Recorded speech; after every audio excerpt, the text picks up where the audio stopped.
so excuse my messy hair, my look and everything. I decided that I'm starting to make a t-shirt quilt of Girl Scout shirts that I have from when, like, everything, all Girl Scout t-shirts. And I've got too many like kid shirts and everything, so I had to split it into 2 different quilts. So this quilt is going to be a t-shirt quilt of Girl Scout t-shirts. Okay, so I already started, and I was thinking one night, and I was literally like, I think I just want to record my journey of literally making my first quilt by myself, with my mama's help, of course. Me literally calling her and being like, Mom, what do I do?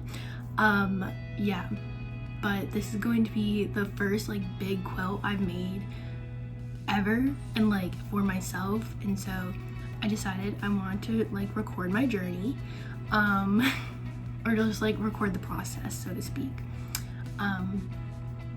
So I'll kind of show you already what I have done, and then I'm going to try to film like the rest of the process because I'm still kind of in the beginning of stages, even though I got quite a lot done.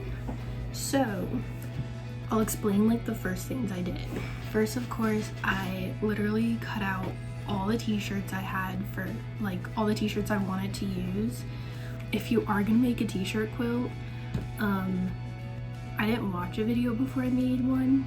Definitely should watch a video before you make one, like my mother recommended, but I did not listen. When you're cutting your t-shirt, like you have your square of like how big you want it, and like that's normally what you're gonna cut, but cut more than that.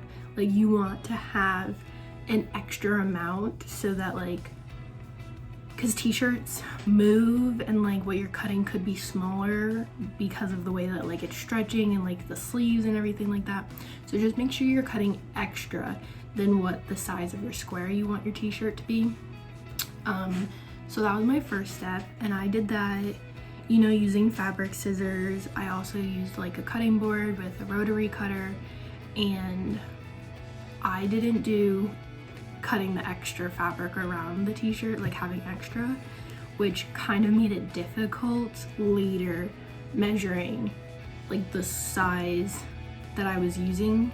It just like wasn't working, but eventually we got it, we figured it out. And then after you do that, you need to have a supporting material for your t-shirts. So like it's gonna be like, there's many different kinds. You can get it like in bulk, or like it's just sticky and stuff like that. So there's an obvious one side that goes onto the t-shirt and an obvious side that doesn't. Bump side for this specific one went against the t-shirt, and so like it just looks like this and it gives it a structure. So like, I don't have an example, but like a t-shirt's flimsy and like, you know, like it moves around a lot and it's stretchy, but like now it's like, it's so stiff, and you'll see the complete difference. And this is a necessity that you need for your t-shirt quilt. And then I cut out the supporting for each of the t-shirts and then iron that on. And you also want to make sure that when you iron your t-shirt, that like you're using parchment paper over like the graphic part, because it will ruin your iron, and you don't want your sticky side to touch your iron as well. So you want to make sure that you're using parchment paper and you're just making sure your iron is safe and everything like that. And I still use that too, because like when you iron your sashings, you want to make sure your iron doesn't touch the graphic part. Then I sized up every square of my t-shirts, so like just making sure they're the same size. I'm using a 12 by 12, so I just made sure every square was that size. You pick one side of your square, you just trim a little bit off of that. You're just trimming like the excess, like you're just straightening up one side, And so you want to make sure that's a straight line, and then you're going to use that as your measuring part. So like you're going to turn it at the bottom of your cutter board, and then that's where you're going to start seeing where you want to cut your 12 inches. That was a bit difficult, not gonna lie. Took a bit of time, took a bit of understanding, like you cut more off of one side than another to like have the graphic more in the middle and stuff like that. So that was interesting. Obviously I didn't record it because I'm thinking of this process now. I'm just like recording my journey, and my mother really helped me a lot with that. She helped me a lot with doing the backing, like the sporting part of the t-shirt. She helped with like the cutting, and then she even helped me like figure out the sewing machine and stuff like that, and then like just making sure I knew how to do everything before I came back to school so I could finish my quilt. Then the rough part was like after I did that, I was like, oh my god, I need fabric. So then you have to figure out how much fabric you need, what kind of quilt you want to make, stuff like that. This is my drawing out of how I want my quilt to look. It's so rough. So I figured out the layout of my quilt based on how many t-shirts I have. So I'm doing a 4x6 t-shirts. So that just means that like 4 across and then 6 down. And that's just based off of how many t-shirts I had. And that's just what worked better. I just didn't want to do like a 5x5 because that's square, and I really hated the idea of a square quilt for some reason. I'm doing a 2-inch sashing, which is gonna be this pink, and then I'm doing a 4-inch sashing around that, which is technically gonna be like a border, kind of, but it's technically a second sashing, which is 4 inches. And I did get my idea for my quilt off of just like Google and like seeing what I liked on other ones and like just looking at pictures. And then I'm also gonna put in, they're called something else but I forget, but they're just squares, like 4 squares or something in the middle. And these are just squares, and they're gonna be in the quilts like adjacent to the first sashing. I figured out like all of this, what I wanted, then I figured out how much fabric I would need. I don't actually know what size the quilt's gonna be. This is my first one. I am roughing it so hard. I'm not using a pattern, and I'm just like going with it. First sashing, right, I want it 2 inches, so I need to make sure that I'm always cutting it. When I cut my fabric, it's 2.5. And then for a 4-inch sashing, I gotta cut 4.5 strips. My seam is like 1/4 of a seam, if that makes sense. I'm new to this. My pink square, I believe, is 4.5 and 4.5 because it's gonna match the second sashing. I went and picked out my fabric. I got roughly, either got 2 yards of the pink or 2.5 yards of the pink. Might have been 2.5. And then for the green fabric, I either got 4 or 4.5. And I'm kind of leaning towards 2.5 and 4.5. I think that's what I got. That's what I've got now. I didn't buy like all the fabric and everything. I'm just gonna do it as I go to see what kind of like what colors match. Cause I brought like all of my squares and everything. All of them are like very much different colors. I brought those with me to the stores to see what colors I really liked. I went more with like fun colors, like kind of kiddish kind of colors. I felt like they're like not necessarily like grown up, but like they're fun. And so like that's what made me happy, so that's what I went with. So I did that. I washed the fabric before I used it. That's just to get like all the color out of it, just in case like once you wash it all done, like the colors could like bleed into the t-shirts technically. Then I ironed the fabric. Then I like laid it out to kind of like how I could cut it. So that's like folding it together, and that's like folding it into 4s, which is harder to cut, but necessary for the cutter that I had. I didn't have like a long cutter. Recommend using the floor for huge fabrics to fold it. And then I wasn't willing to like cut up my fabric to make it smaller, so I just folded the whole thing, and that's where the floor came really helpful. After folding everything, I cut my sashings. After that, I started sewing. So that's kind of where I'm at now. I'm putting on the first sashing, which is the pink, around all of the t-shirts. I feel like it sounds like a lot that like I did without videoing, but like once the process of making a quilt is over, it's gonna be like, oh, that's such a small part compared to like everything else that still has to go into this. Step by step, that's how I work. It's so cool like how it looks, like the step process of it. Like I'm really enjoying it. When I put the supporting onto the t-shirts, it looked so much more real and like exciting, and like I got really excited about it. So like this is what we're working with. It's just your basic square, right? And then right now what I'm putting on is the first sashing, so it looks like this.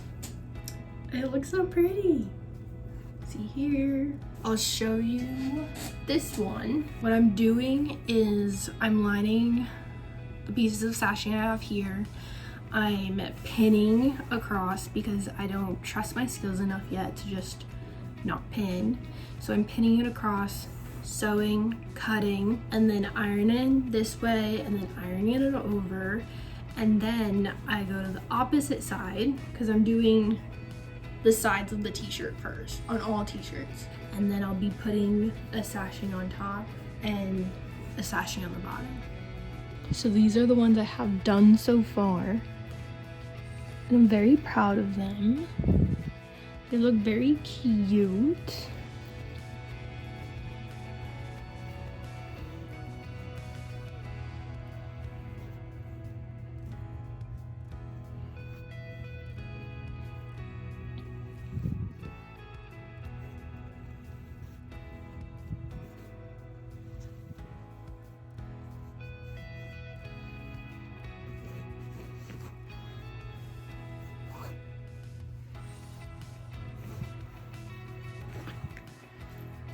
And that's the last one that I have fully done.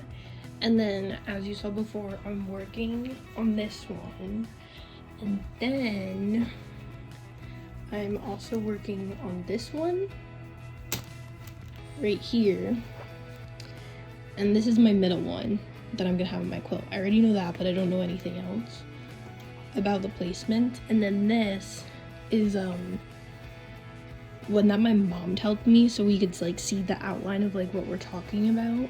So like this is the first sashing, then the second sashing, and so there'll be a sashing that goes right here but cuts off here, and then my pink square goes right here, so it's adjacent.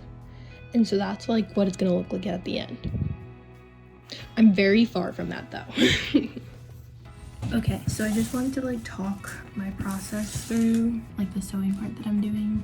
Okay, so I'm just gonna talk through the process of just like what I filmed a little bit ago. So a t-shirt, and I did 2 sides of the sashing, and now I'm gonna do the top and the bottom. So I'm taking my sashing, you're taking your fabric side you want, and you're putting it against your actual t-shirt. And then I am lining it up, and then for my pinning sake, I like to line my sashing up just under like the t-shirt, so like I can see part of my t-shirt peeking through, and then once I pin it, it lines up perfectly. Like it's amazing how much it lines up. And then it's okay if each side of your sashing, like the sashing that's already on, like it's up higher than your t-shirt, like you can cut it evenly. I'd rather have that extra there, so I might have more peeking out. You can like barely see it, but it's slightly further, like not even, so I just like to see like a millimeter of the green, and so that's what I pin. And with my sashing, I always do one at the very end, then one in the middle of the sashing, and then one right where it connects, near there. And then I just go like an inch, maybe less, depending, you know, whatever feels good. for you. And I do know that pinning is, like, when you're experienced, pinning seems like a waste of time, kind of like it's a time saver to not pin. I don't trust my skills to just sew it like without the pinning, and like that it'll just be even. Like, I truly don't think it will be. So I'm going to pin. And I don't mind putting in that like little extra time because I think I need to. Also, this is just how I'm doing it. I'm sure there's better ways. I'm sure there's like a right way to do it. Like, this is genuinely my first quilt I've ever done, so I don't expect that anything I'm doing is correct. Just pinned it across. I'm going to line it up in my sewing machine. I also put a blue tape right here. I can see where my fabric is supposed to line up. Like, when it's like this, it lines up right here, so I know where my 1/4 seam needs to be. Put your footer down, and then I rotate my needle so it's in, and then I line up and go forward a bit, go backwards a bit when you start, and then I just make sure I'm lined up correctly. And then I take out the pins as I go. I wasn't taking my pins out, and then I broke 2 needles. So now I'm taking my pins out before I sew, because that's not something we want to have.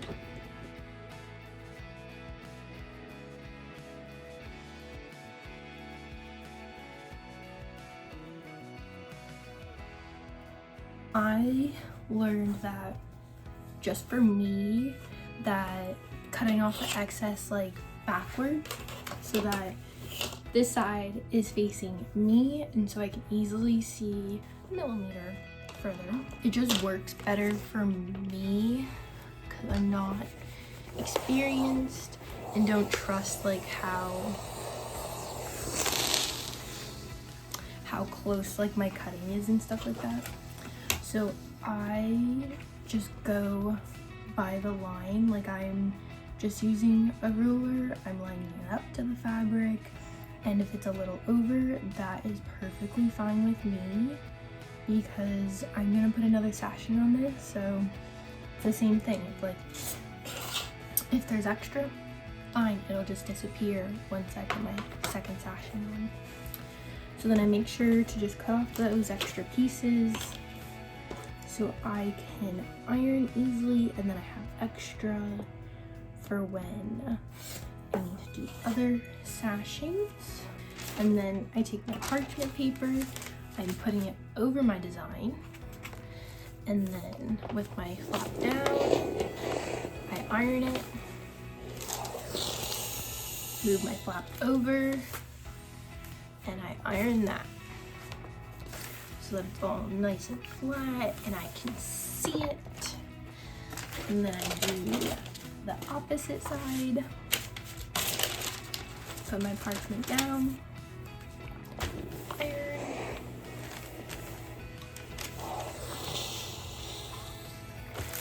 iron the other side, and then ta-da! Ba-ba-ba-ba. I have a first sashing around it. So like, I put this one on and this one on, but you can tell right here how like there's a little bit extra over here than down here. So I'm just gonna leave that and not cut it to match this, because you can see how it's curving in, and that's probably just like my skill of sewing that's probably doing that, honestly, or the t-shirt like material. And you can see it on this side too. So I'm gonna choose to leave that there because that'll go away when I do the second sashing around this, and I'd rather have the extra just there and instead of not. So then that's how I do it. Okay, so fun facts. Last night I ran out of the pink fabric for my sashing that I was doing, I went to the Hobby Lobby, like in the location that we're at now, and they had it, but I bought it in a different Hobby Lobby, so I got really lucky. And they also have the other fabric that I'm using too, so just in case, if I needed more of the pink, I probably need more of the green. But I got an extra yard of the pink fabric, so that would make it to 3.5 yards that I bought. I don't think I'll need the whole yard that I bought, but I was like, just in case, we'll work with the whole yard because I still had 5 t-shirts to do. I'm able to show you guys like that you have to wash, well, I said that you have to wash it, but I showed you guys like me ironing it and then me laying it on the floor and then like figuring out the right way to fold it so that I could cut it. So you'll be able to see that process just because I had to buy more fabric and had to do it again.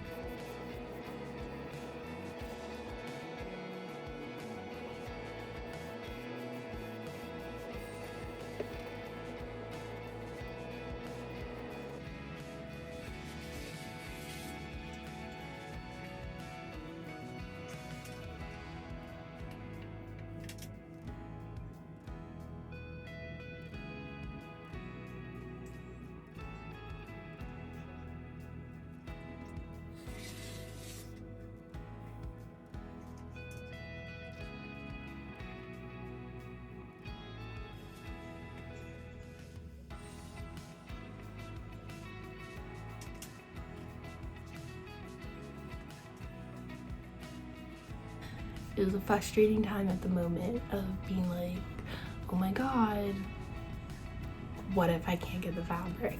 Which is like, I know that's like everyone's worst nightmare. Like if you're sewing anything that involves like fabric and stuff, like you're like, what if I run out? And I did, but it's all okay now and I can continue with my project.